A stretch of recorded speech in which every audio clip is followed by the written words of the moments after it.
TMC सांसद सुष्मिता देव ने इस्तीफा दिया है। राज्यसभा सांसद हैं जिन्होंने अपने पद से इस्तीफा दिया। टीएमसी को एक और तगड़ा झटका लगा है। ममता बनर्जी को बड़ा झटका लगा। इस्तीफे के बाद सीएम हेमंता बिस्वा शर्मा से मुलाकात सुष्मिता देव की हुई है।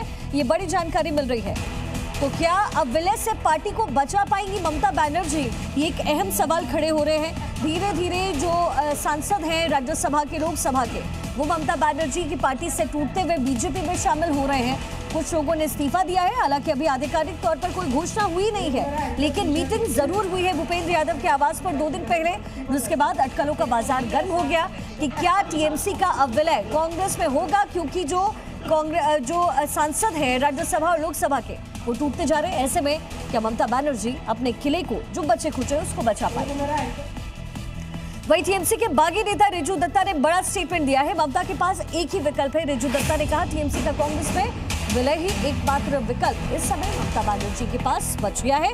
2 तस्वीरें जो सामने आई थी, ममता बनर्जी और सोनिया गांधी की मुलाकातें की और उसके बाद जो अफवाहों का बाजार है वो गर्म हो चुका है। अटकलें लगाई जा रही है कि संभावना इस बात की बनती नजर आ रही है कि अपने पार्टी को बचाने के लिए संभवतः ममता बनर्जी कांग्रेस से हाथ मिलाती नजर आई।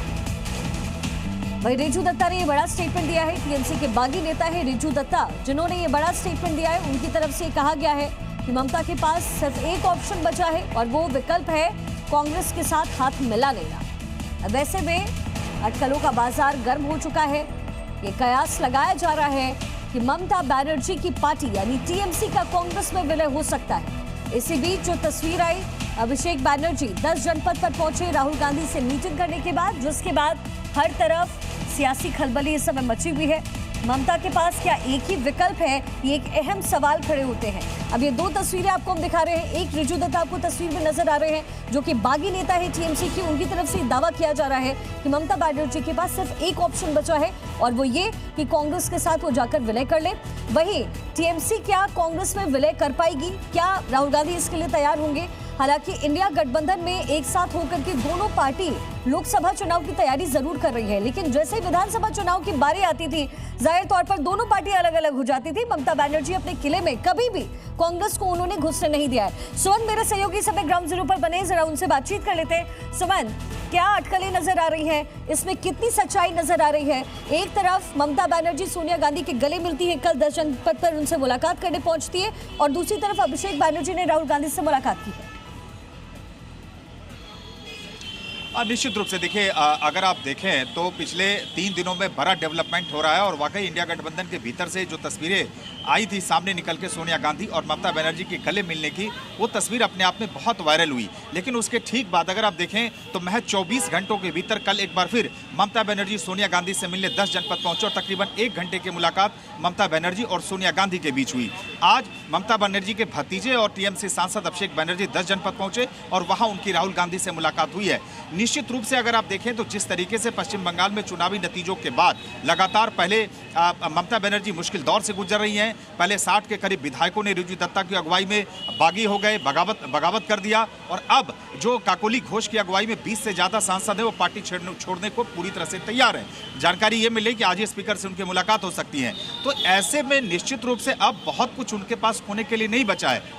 जिस तरह से बैक टू बैक मीटिंग हो रही है, पहले सोनिया गांधी के साथ फिर राहुल गांधी के साथ, उससे अब इस बात की अटकलें लगाई जा रही है। और इस पर रिजू दत्ता ने बाकायदा ट्वीट भी किया और चुटकी भी ली कि अब कांग्रेस में विलय के अलावा कोई विकल्प नहीं है। हालांकि इस पे आधिकारिक मुहर देखिए नहीं लगी है, लेकिन ये इस बात की संभावना से इनकार भी नहीं किया जा सकता कि जिस तरीके से जिस मुश्किल दौर से गुजर रही हैं, अभी भी थोड़ी देर पहले टीएमसी के एक और सांसद, राज्यसभा सांसद थी सुष्मिता देव, जो ममता बनर्जी की बेहद करीबी मानी जाती रही हैं, उन्होंने न सिर्फ राज्यसभा की सदस्यता से बल्कि टीएमसी में भी सभी पदों से इस्तीफा दे दिया है।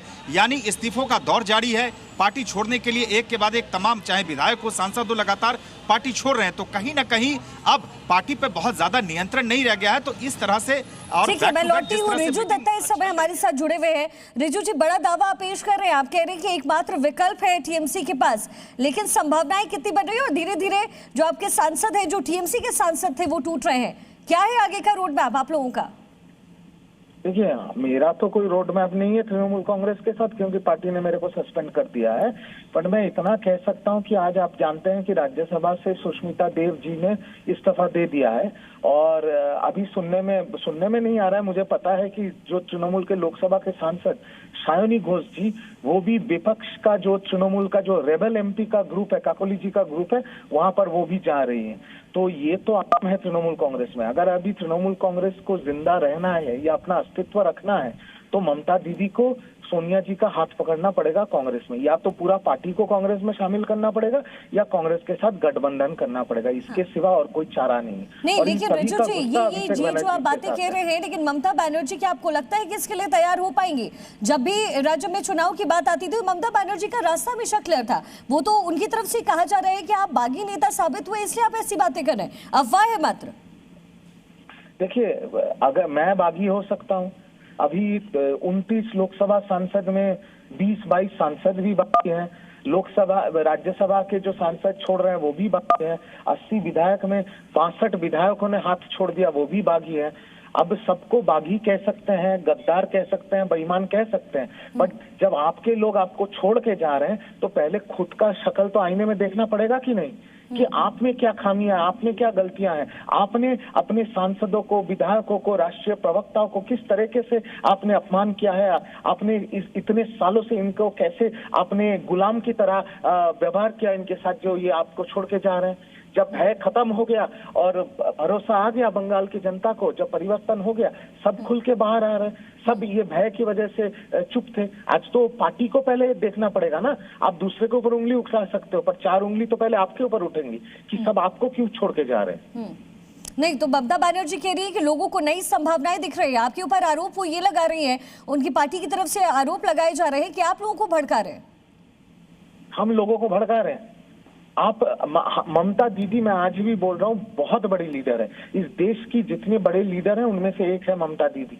ममता दीदी अपना पार्टी को समेट नहीं पा रही है, और मेरे जैसा एक छोटा मोटा कर्मी लोगों को भड़का के पार्टी तोड़ रही है। वाह रे वाह रे वाह। तो मतलब जो लोग मेरे ऊपर उंगली उठाए वो क्या बोलना चाह रहे हैं? मैं ममता बनर्जी, अभिषेक बनर्जी से बड़ा लीडर हूँ? कुछ नहीं हूँ मैं ममता दीदी के सामने। वो बहुत बड़ी नेत्री है, पर ममता दीदी को भी समझना पड़ेगा कि उनके भतीजे को प्रतिष्ठित करने के लिए उन्होंने पार्टी के सारे सांसद, सारे विधायक, सारे नेताओं को उन्होंने खिलाफ कर दिया। एक व्यक्ति को बचाने के चक्कर में पूरी पार्टी खत्म हो गई। और ये दीदी को जिम्मेदारी लेनी पड़ेगी। लेकिन रिजू जी, ये तो बीच में कह देना जब टीएमसी चुनाव हार गई तो ये बड़ा आसान है, लेकिन अभी आज से 10-15 दिन पहले तक, जब तक 1 महीने पहले तक जब तक चुनाव हुए, तब तक लोग अपनी संभावनाएं तलाश कर रहे थे। तो ये अपॉर्चुनिटी का गेम नजर नहीं आता है आपको?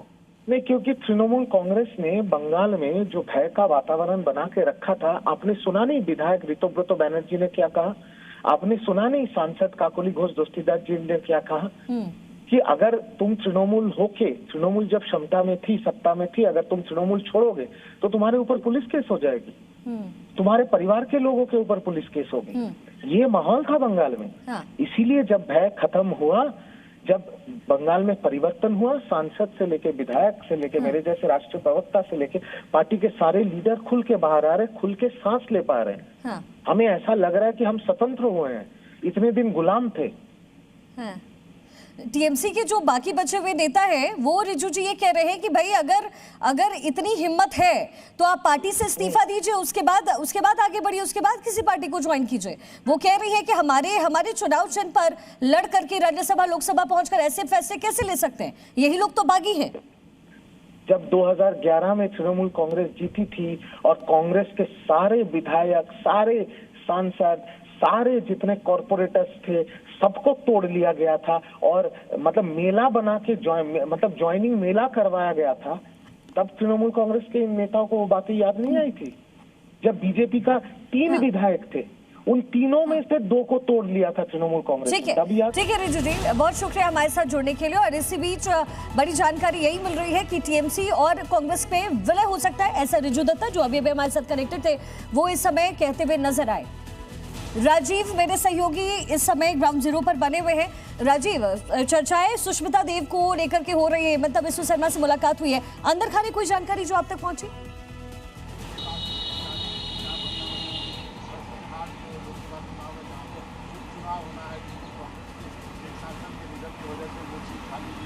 देखिए अभी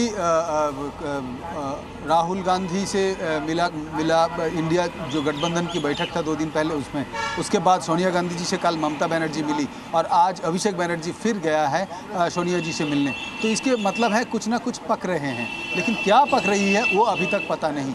कांग्रेस के साथ टीएमसी के विलय वो कितना संभव है ये भी क्वेश्चनेबल है। लेकिन मैं आपको बता दूं कि राज्यसभा के 2 एमपी ऑलरेडी रिज़ाइन कर चुके हैं। सुखेंदु शेखर रॉय, जिन्होंने जी न्यूज़ को कल एक्सक्लूसिवली बताए कि विधानसभा के बाद लोकसभा में जैसे टीएमसी टूट फूट हो गए, राज्यसभा में भी होने वाले हैं और वो आज सुबह होते ही दिख रहा है। और इसके बाद मैं आपको बता दूं, सिर्फ सुखेंदु शेखर रॉय और सुष्मिता देव नहीं है इस लिस्ट में। अभी जो आने वाला है उसका नाम है कोयल मल्लिक, जो है कलकत्ता के टॉलीवुड के एक फिल्म स्टार।